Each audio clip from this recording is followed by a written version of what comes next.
Well, that was a long novel, wasn't it? Yeah, a little late getting this posted because I was doing my best to try to get through this as quick as I could. This is the fourth time I've read the novel in my life, and I hadn't read it in about 8 years, so I was determined to get all the way through. But at the same time, it takes a while, doesn't it? Even though I gave you the admonition of you can read this pretty fast, it's not heavy reading, and yet it still takes a while, doesn't it? It doesn't strike us as great literature in some respects, but not all literature is great because it's, deep and profound intellectually or cerebrally. Some literature is great because of what it did or what it brought about, and this is one of those cases that the extraordinary popularity of the text is part of the reason people read it, to be honest with you, because it tells you something about literary preferences and the popular literary reading public of the era. And I think that's very important. And it was extraordinarily popular. I mean, you can just take a look at any set of numbers. The first edition came out was 300,000 copies. Now, you and I look at it today and say, I wouldn't even make the bestsellers list probably. And yet, it is remarkable given the literate public. There are some estimates that just go wild all over the place because, first of all, she didn't even get paid for everything that got pirated off of her, obviously. It is estimated by some folks that at least half of the literate adult population in the United States had read this novel within a few years of it coming out. That is an extraordinary number when you consider that a big chunk of the literary reading public, at that time anyway, were Southern whites who would not have been very sympathetic with the novel at all. Many of them, most of them maybe, who were pro-slavery. So you can imagine that the literary reach of this thing was even greater in the North and overseas, and it was in many, many different editions. I mean, it was translated into multiple languages. Queen Victoria is said to have read it and cried like a baby over it. It was a huge success. And we're going to talk a little bit about why it was a huge success and then what the novel has to offer us today, if anything, in a way. You got to ask that question because it's so different from today's literary tastes. It was a huge success. First of all, it was serialized like a lot of the novels at the time. It came out in a publication bit by bit, chapter by chapter, and of course people read along and followed it, which would make you think that, gosh, once they'd gotten the story, who's going to read the book? But it just absolutely exploded in popularity. Did a huge amount of money. There was, in fact, Harriet Beecher Stowe's husband, when he saw the first royalty check, which was $10,000, fell over and said he'd never seen that much money in his entire life. And he was not a poor man, but $10,000. How much is that in today's money? Probably close to $500,000 in today's money, for sure. Maybe a little bit more. It depends on how you calculate purchasing power. But just imagine, that was the first royalty check. That was the first check that they get. Just go to the mailbox and there it is, like a $500,000 check saying, here's your first installment.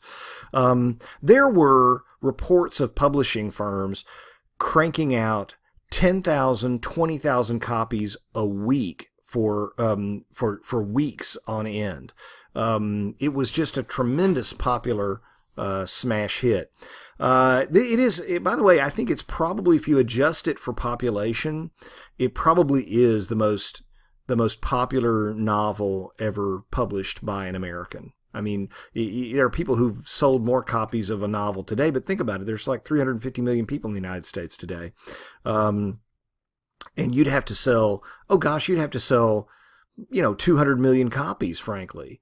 And who sells 200 million copies of a book in the United States? I mean, maybe worldwide, but oh my gosh, 200 million copies is what you'd have to have there. Anyway, you can go on about this forever. I don't want to do that, but do want to bring up a few things that made it so popular. Okay, so we talked about the novel of sentiment and seduction, right? We talked about that when we talked about Charlotte Temple and the coquette and all of that, and that's important. And so bear that in mind. There's a reason why I'm having us do this novel, and that is that here you get, for the first time, someone is using some of the conventions of the novel of sentiment for a political or social purpose. Now, she's going to basically deny that this is for political purposes. I think if you had her in front of you, she would say, I didn't write this for political purposes. I didn't do this for any sort of social agenda. I did it for other reasons. I'll get to that in the next well, a little bit later on here. But whether she intended it primarily as social activism or political activism or not, it certainly became a novel that achieved that end. And so she's using the sentimental conventions for social ends. What kind of sentimental conventions are we talking about? Well, you saw them at play in the first couple of novels that we read for the course. Melodrama, okay? You and I want realism in our drama. They didn't want that. We want characters to act the way everyday characters would act in ordinary circumstances. They thought that was boring, frankly. That doesn't come about until after the Civil War with a movement known as realism. But prior to the Civil War, melodrama was important, right? Very effusive, dramatic, emotional responses from characters, right? Acting out, living out their sentimentality. Stereotyped characters. None of these characters is terribly deep. Many of them are just sort of monolithic or flat characters, static characters that don't really change very much, and an artificial plot reminiscent of the kind of stuff that Mark Twain once criticized James Fenimore Cooper for, plot twists that seem really unlikely. It's like, oh my gosh, really? I mean, yeah. It just so happens that X, Y, or Z happens right at the right moment. Artificial plot in that respect. The readership prior to the Civil War simply didn't question that. It's what they read for. You and I would say, this is so unrealistic. And many of them would say, but I'm not reading fact, I'm reading fiction. I'm reading it to pretend. I'm reading it to escape. I'm reading it to imagine. I'm not trying to read a newspaper here, for heaven's sakes. It's literature. So it's just a different kind of ear and a different sort of taste. But as a piece that drew upon those tastes, it played to that audience exceedingly well. The second thing that it does is it draws upon sort of the domestic advice literature. You and I don't read a lot of domestic advice literature. I mean, I don't read a lot, books on how to be a good housekeeper. Well, take a look at my office. You'll see I've never read a book like that before. But things like relationship advice and domestic advice and things like that. Little book series that came out, like What Every New Wife Should Know, right? Books that would basically be a kind of mixture between religious tract and home advice. And by home advice, I don't mean home improvement like, HGTV. I'm talking about like, how to create a happy home, how to raise children properly, how to keep your husband happy, how to, how to keep your house in tidy order and things like this that you and I might say, ugh. But at the same time, this was exceedingly important because they were manuals for Victorian middle class living. And that's very important because class plays a big role. We're going to see that in Little Women as we close out this summer term.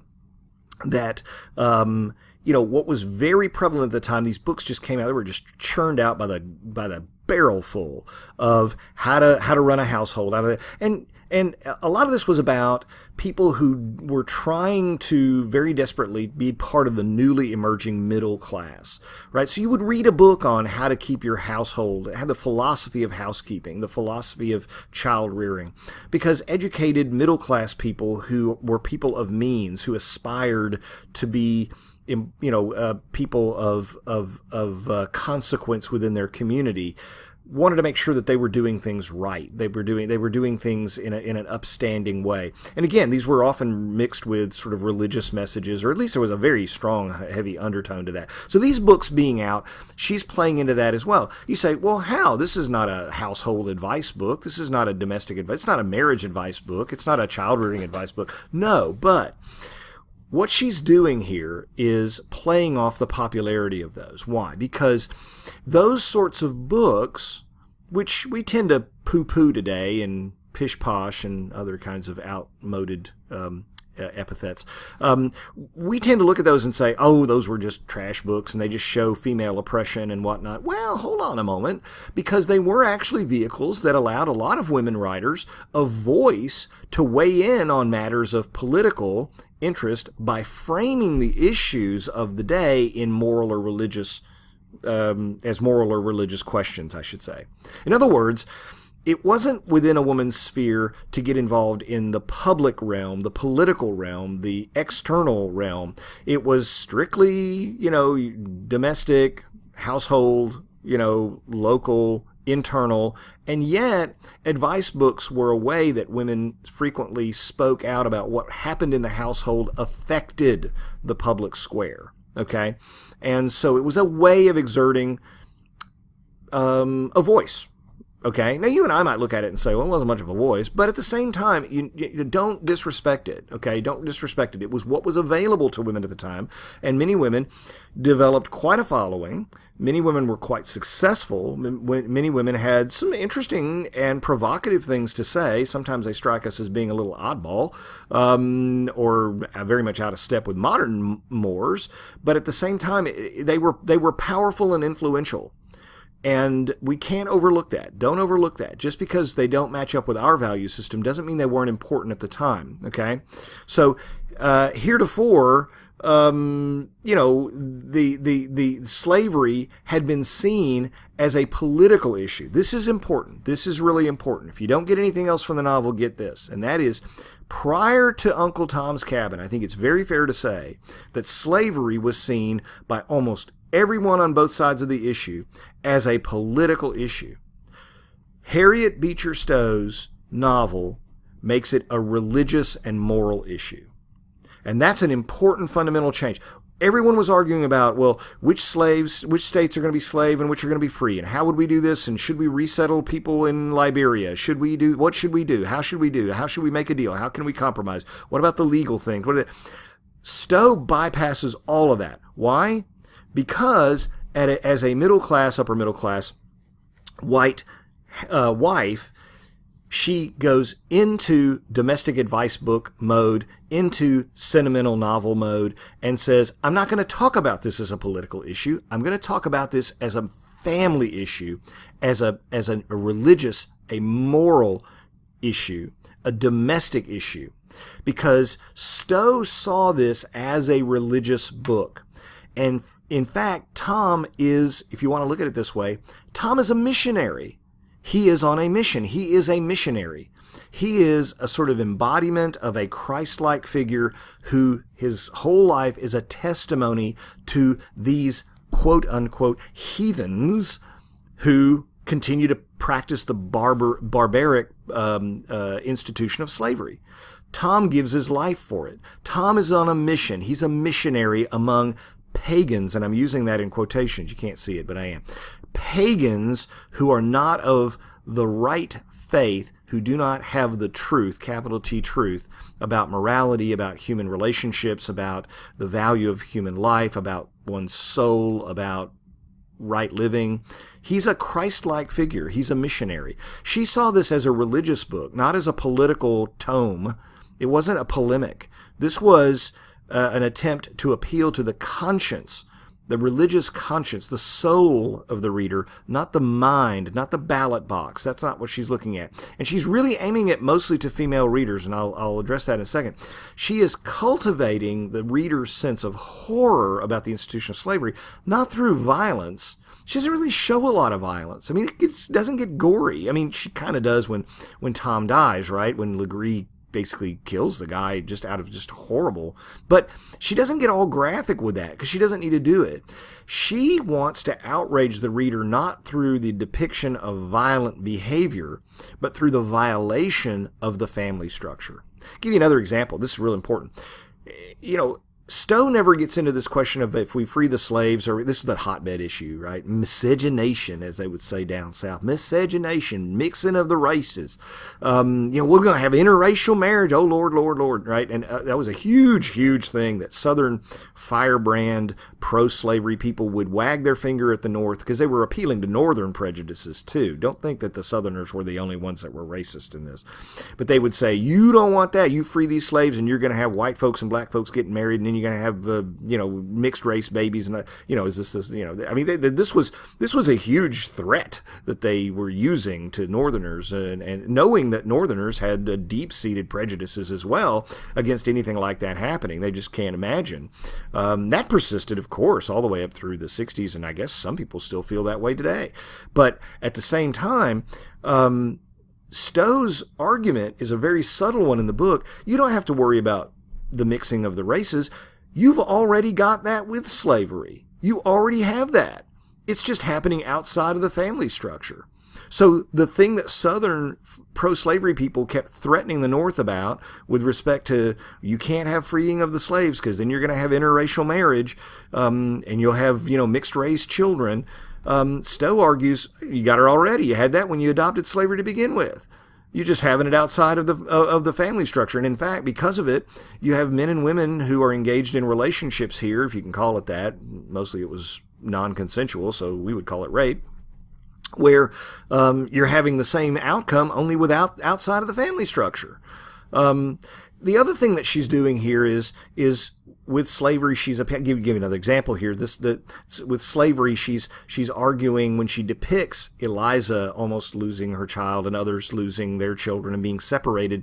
I really think there's something to this argument that she is appealing to the largely female readership when she depicts the loss of a child because of the institution of slavery. I really do think she is kind of appealing to female readers some of them may have actually been touched by infant mortality, the loss of their own child.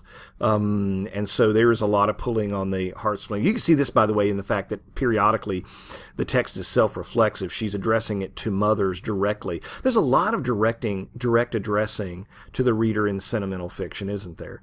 These authors don't want to hide behind the artifice of the narrative voice. They're just getting right out there and grabbing the reader by the lapels and shaking her a little bit. And I think another thing to remember on this is that she's not merely attacking the South. She's attacking the North for hypocrisy. And that's very important. You can't, okay, so, if you're a Northerner and you're an abolitionist, you can scream about the injustice, the unconstitutionality, the horror of the Fugitive Slave Act. But guess what? Guess who passed it? Not just Southern senators. They couldn't pass anything by themselves. It had to be passed by Northern and Southern congressmen.